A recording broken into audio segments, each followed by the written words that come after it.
Hello बच्चों, कैसे हो। मैं आज आप लोगों को क्लास 12 का प्रोबेबिलिटी बताने वाला हूँ। सबसे पहले हम लोग प्रोबेबिलिटी का टॉपिक जानते हैं, देन उसके बाद हम लोग एक एक टॉपिक का एक्सप्लेनेशन करेंगे। कोई दिक्कत? देखिए फ्रेंड्स, सबसे पहला चैप्टर लेआउट में क्या है, टॉपिक 1। टॉपिक 1 का नाम क्या है? Basic concept from 11th class. क्या नाम है? Basic concept from 11th class. उसके बाद क्या है? Conditional probability. क्या नाम है?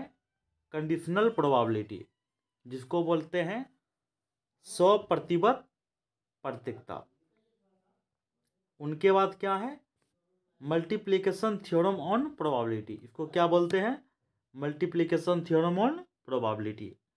उसी का हिंदी क्या नाम है? प्रत्येकता का गुणन नियम। कोई दिक्कत? उसके बाद क्या पढ़ेंगे हम लोग?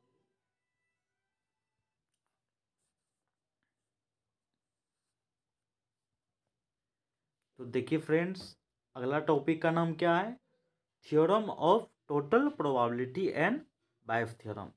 हिंदी में क्या बोलेंगे? चौथा नंबर टॉपिक का संपूर्ण प्रायिकता का प्रमेय और बेज प्रमेय। कोई दिक्कत? उसके बाद क्या है? पांचवा टॉपिक का नाम रेंडम वेरिएबल्स। क्या नाम है? Random variables and it's probability distribution. यादृच्छिक चर और उसका प्रायिकता बंटन। उसके बाद 6 नंबर में क्या है? Bernoulli trials and binomial distribution. उसी को बोलेंगे बर्नौली परीक्षण और द्विपद प्रमेय। क्या बोलेंगे? बर्नौली परीक्षण और द्विपद प्रमेय। अब उनके बाद हम लोग क्या करने वाले हैं? एक्सप्लेनेशन करने वाले हैं। क्या करने वाले हैं? एक्सप्लेनेशन। सबसे पहला टॉपिक का नाम क्या है? Basic concept from 11th class. क्या नाम है? तो पहला टॉपिक का नाम क्या है? Basic concept from 11th class. क्या नाम है? Basic concept from 11th class. हम लोग क्या चाहते हैं? सबसे पहले 12th क्लास पढ़ने से पहले 11th का कुछ पहले हम लोग कंसेप्ट सीख लेते हैं, क्योंकि कुछ बच्चा 11th में पढ़े होंगे, कुछ नहीं भी पढ़े होंगे। जो पढ़े हैं उसका रिविजन हो जाएगा, जो नहीं पढ़े हैं, जो स्टूडेंट नहीं पढ़े हैं वह अभी देख लीजिए, कोई दिक्कत नहीं होगा। सबसे पहला क्या है? Some important terms. क्या है? Some important terms. उसके बाद क्या है? Random experiment. क्या नाम है? Random experiment. सनी सबसे पहला टर्म में क्या है? Random experiment. क्या नाम है? Random experiment. कोई दिक्कत? कहता है an experiment whose outcomes cannot be predicted with certainty is called ये random experiment। मतलब ये कहना चाहता है ऐसा प्रयोग जिसके परिणाम का निश्चित रूप से अनुमान नहीं लगाया जा सकता है, उसी को क्या बोलेंगे? यादृच्छिक परीक्षण। यानी कहने का मतलब हुआ ऐसा परिणाम जिसका निश्चित रूप से अनुमान नहीं लगा सकते। जैसे आप सिक्का को उछालेंगे, क्या आप जानते हैं कि सिक्का उछालने वाला हेड होगा या टेल होगा? नहीं जानते हैं, इसीलिए कहा जाता है उसी को रैंडम एक्सपेरिमेंट। कोई दिक्कत दोस्त? अब हम लोग पढ़ेंगे आउटकम्स। क्या पढ़ेंगे? आउटकम्स। आउटकम्स का हिंदी जो होता है उसको क्या बोलते हैं? आउटकम्स का हिंदी क्या बोलते हैं? परिणाम। क्या बोलते हैं? परिणाम। A possible result of A random experiment. यानी कहने का मतलब हुआ रेंडम एक्सपेरिमेंट का जितना भी पॉसिबल रिजल्ट होगा उसी को क्या कहेंगे हम लोग? आउटकम्स। जैसे यहाँ लिखिए, हिंदी में भी लिखे हैं। हिंदी में क्या है आपका? किसी यादृच्छिक परीक्षण के संभावित नतीजे परिणाम कहलाता है। यानी किसी यादृच्छिक परीक्षण के संभावित नतीजे क्या कहलाता है? परिणाम कहलाता है। कोई दिक्कत? टॉसिंग ए क्वाइन। क्या बोले हैं? टॉसिंग ए क्वाइन मतलब क्या हुआ, एक सिक्का को क्या किया गया, टॉस किया गया, हेड होगा या टेल होगा। यही हेड और टेल जो है, ये जो हेड और टेल है, यही क्या कहलाएगा, आउटकम्स कहलाएगा। क्या कहलाएगा, आउटकम्स। आइए फ्रेंड्स, हम लोग अब तीसरा नंबर को पढ़ेंगे। किसको पढ़ेंगे, आइए फ्रेंड्स, हम लोग अब तीसरे नंबर को पढ़ेंगे, जिसका नाम है सैंपल स्पेस। क्या नाम है, सैंपल स्पेस। सैंपल स्पेस का हिंदी होता है प्रतिदर्श समष्टि। क्या नाम है, प्रतिदर्श समष्टि। अब हम लोग उसका डिफिनेशन को देखते हैं। The set of all possible outcome, the set of all possible outcomes of random experiment. यानी कहने का मतलब हुआ किसी यादृच्छिक परीक्षण के सभी संभावित परिणामों का समूच। कहने का मतलब हुआ, आप सिक्का को उछाले, टॉसिंग ए क्वाइन। क्या लिखे हैं, एक एग्जाम्पल लिए हैं, टॉसिंग ए क्वाइन, यानी एक सिक्का को उछाला गया। तो उछालने के बाद क्या मिलेगा, हेड या टेल, यही नहीं मिलेगा, हेड या टेल मिलेगा। हेड या टेल जो मिलेगा उसको क्या करना है, यहाँ देखिए, यहाँ देखिए, सेट के रूप में लिख देना है। किसके रूप में लिख देना है, सेट के फॉर्म में लिख देना है। किसके फॉर्म में लिखना है, सेट के फॉर्म में। उसी को हम लोग क्या बोलेंगे, उसी को हम लोग बोलेंगे सिंपल स्पेस। अब इनके बाद हम लोग पढ़ेंगे सिंपल पॉइंट। क्या पढ़ेंगे दोस्त, सिंपल पॉइंट। ये 4 नंबर में क्या है, सिंपल पॉइंट। क्या पढ़ेंगे, सिंपल पॉइंट। कोई दिक्कत, तो ये सिंपल पॉइंट जो है, अब इसके बारे में हम लोग जानते हैं। कहता है each elements of simple space, यानी कहने का मतलब हुआ सिंपल स्पेस का, यहाँ देखिए, ये जो सिंपल स्पेस था ना, एस बराबर, इसमें से हेड या टेल ये सब क्या कहलाएगा, वही कहलाएगा सिंपल पॉइंट। क्या कहलाएगा, सिंपल पॉइंट कहलाएगा। कोई दिक्कत, बिल्कुल दिक्कत नहीं होना चाहिए। अगर दिक्कत है तो बोलिए। तो ये जो आपको हेड और ये टेल दिखाई पड़ता है ना, इसी का नाम क्या है, सिंपल स्पेस। कोई दिक्कत, कोई दिक्कत नहीं होना चाहिए। आइए फ्रेंड्स, हम लोग देखते हैं 5 नंबर में क्या नाम है, इवेंट। क्या बोलेंगे इसको, इवेंट। इवेंट मतलब घटना। तो लिखे हैं एवरी, लिखे हैं every subset of simple space, every subset of simple space. ध्यान से देखिए, इवेंट का कंसेप्ट क्या दे रहे हैं, every subset of simple space, यानी प्रतिदर्श समष्टि का प्रत्येक उपसमुच, प्रतिदर्श समष्टि का प्रत्येक उपसमुच क्या कहलाता है, इवेंट कहलाता है। क्या कहलाता है, इवेंट कहलाता है। कोई दिक्कत। इसके बाद 6 नंबर को देखिए, इम्पॉसिबल इवेंट। क्या नाम बोले हैं, इम्पॉसिबल इवेंट। इम्पॉसिबल इवेंट का मतलब होता है असंभव घटना। क्या होता है, यहाँ देखिए हिंदी में लिखे हैं, इम्पॉसिबल इवेंट का मतलब क्या हुआ, असंभव घटना। तो असंभव घटना कौन होता है, यहाँ देखिए, द इम्पटी से, द इम्पटी से, रिक्त समुच्च को ही क्या कहा जाता है, इम्पॉसिबल इवेंट। यानी इम्पॉसिबल इवेंट का मतलब हुआ कि उसका प्रोबेबिलिटी क्या निकले, फाई निकले। जैसे कि फाई नहीं, मतलब 0 निकले। अब जैसे कि एक पासा को छला गया, अब हम बोलेंगे 6 से ज़्यादा जो आएगा उसका संख्या बताइए, उसकी प्रोबेबिलिटी बताइए। क्या बता सकते हैं हम लोग, नहीं बता सकते हैं। उसी को बोलते हैं असंभव घटना। क्या बोलते हैं, असंभव घटना। उसके बाद 7 नंबर को देखिए, क्या नाम है, श्योर इवेंट। क्या नाम है, श्योर इवेंट। श्योर इवेंट का मतलब क्या हुआ, द होल सिंपल स्पेस।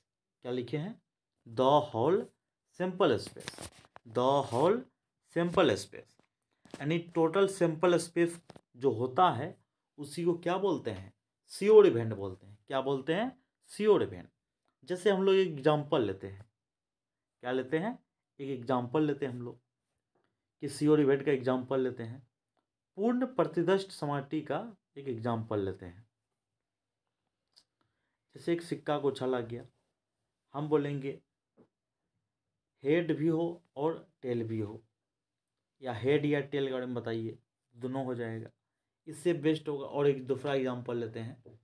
एक पासा को छला गया, एक पासा को छालेंगे क्या क्या आ सकता है? 1 2 3 4, 1 2 3 4 5 6, ये सब आएगा ना? बिल्कुल आएगा।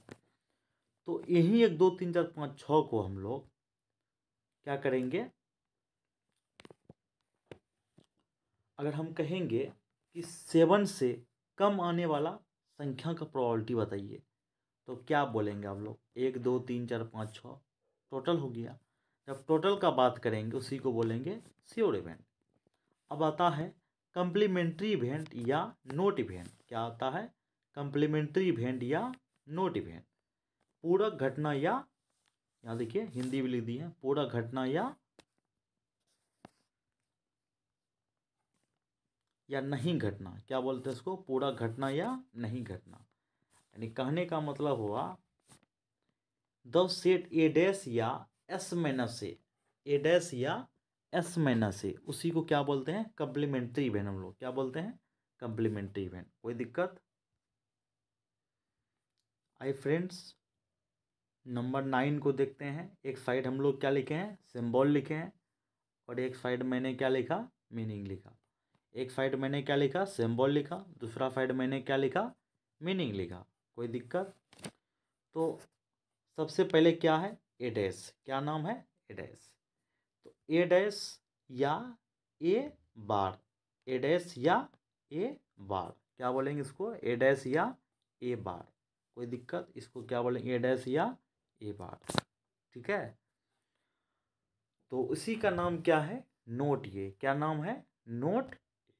कोई दिक्कत? उसके बाद क्या है? ये यूनियन बी। इसको देखिए, ए यूनियन बी पढ़ेंगे। ए यूनियन बी को ही बोला जाता है ए और बी। क्या बोला जाता है? ए और बी। कोई दिक्कत? कोई दिक्कत नहीं होना चाहिए। उसके बाद क्या है? A intersection B. क्या नाम है? A intersection B. उसी को बोलते हैं ए एंड बी। क्या बोलते हैं? A and B. अगर कहीं लिखा हुआ है ए माइनस बी या ए इंटरसेक्शन बी डैश, उसको बोला जाता है A but not B. A but not B. क्या बोला जाएगा? A but not B. A union B union C, उसको लिखा जाएगा at least one of A B and C. At least one of A B and C. अगर A dash intersection B dash कहीं लिखा हुआ है, इसका मतलब हुआ नाइदर ए नोट बी। क्या बोलेंगे इसको? नाइदर ए नोट बी। कोई दिक्कत? अगर ये लास्ट में क्या है? ये यूनियन बी, उसको पढ़ा जाएगा at least one of A and B. ये यूनियन बी का मतलब हुआ at least one of A and B. बोलिए कोई दिक्कत दोस्त? कोई दिक्कत? बिल्कुल दिक्कत नहीं है। चलिए फ्रेंड्स, अब हम लोग 9th नंबर को देखते हैं। क्या नाम है? म्यूचुअली एक्सक्लूसिव इवेंट, परस्पर अपवर्जी घटनाएं। क्या नाम है? म्यूचुअली एक्सक्लूसिव इवेंट, परस्पर अपवर्जी घटनाएं। कब होता है? ध्यान दीजिए, कब होता है? जब ये इंटरसेक्शन बी इक्वल टू 5 हो। यानी परस्पर अपवर्जी घटना कब होता है? यानी म्यूचुअली एक्सक्लूसिव इवेंट कब होता है? जब ए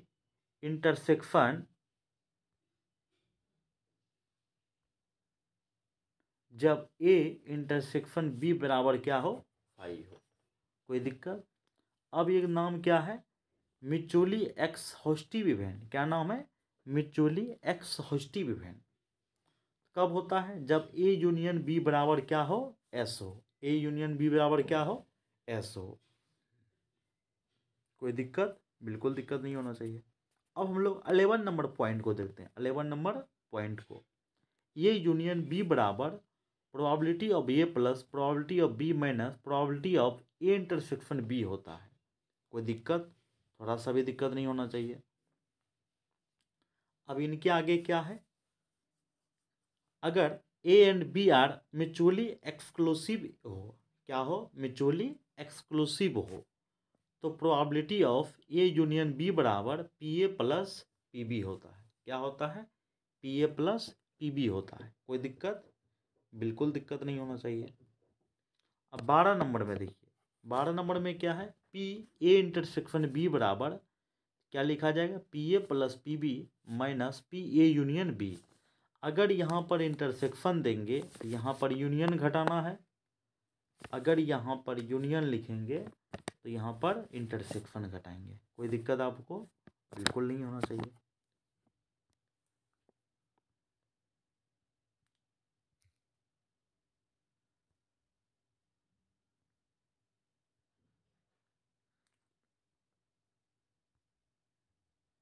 तो आइए फ्रेंड्स, अब हम लोग आगे देखते हैं। 14 नंबर को देखिए, इक्वली लाइकली आउटकम्स।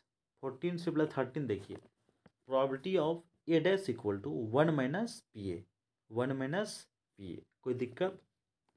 उसके बाद क्या है, इक्वली लाइकली आउटकम्स। क्या नाम है, इक्वली लाइकली आउटकम्स, सम संभावित परिणाम, सम संभावित परिणाम किसको बोलते हैं, उसके बारे में हम लोग पढ़ते हैं। All outcomes with equal probability, all outcomes are equal probability, उसको क्या बोलेंगे हम लोग, इक्वली लाइकली आउटकम्स। जैसे कि एक सिक्का को उछाला गया, हेड होगा या टेल होगा, हेड होगा या टेल होगा, इसी को क्या बोलेंगे, इक्वली लाइकली आउटकम्स। कोई दिक्कत फ्रेंड्स, कोई दिक्कत नहीं होना चाहिए आपको। अब इनके बाद देखिए 15 नंबर, क्या है 15 नंबर, गौर से देखिए 15 नंबर में क्या है। अगर पी ए कहीं लिखा हुआ है तो पी ए का मतलब क्या हुआ, the probability of occurrence of A, मतलब हुआ ए के घटित होने की संभावना, ए की घटित होने की संभावना। जैसे कि probability of A equal to symbolic रूप में यूज किया जाएगा N A by N S. क्या यूज किया जाएगा, N A by N S. तो प्रोबेबिलिटी ऑफ ए का जो वैल्यू होगा, मिनिमम वैल्यू क्या होगा, 0 होगा, और मैक्सिमम वैल्यू 1 होगा। क्या होगा, 1 होगा। तो मिनिमम प्रोबेबिलिटी 0 हुआ, जिसको बोलते हैं इम्पॉसिबल इवेंट। मैक्सिमम प्रोबेबिलिटी 1 होगा, जिसको बोलते हैं श्योर इवेंट।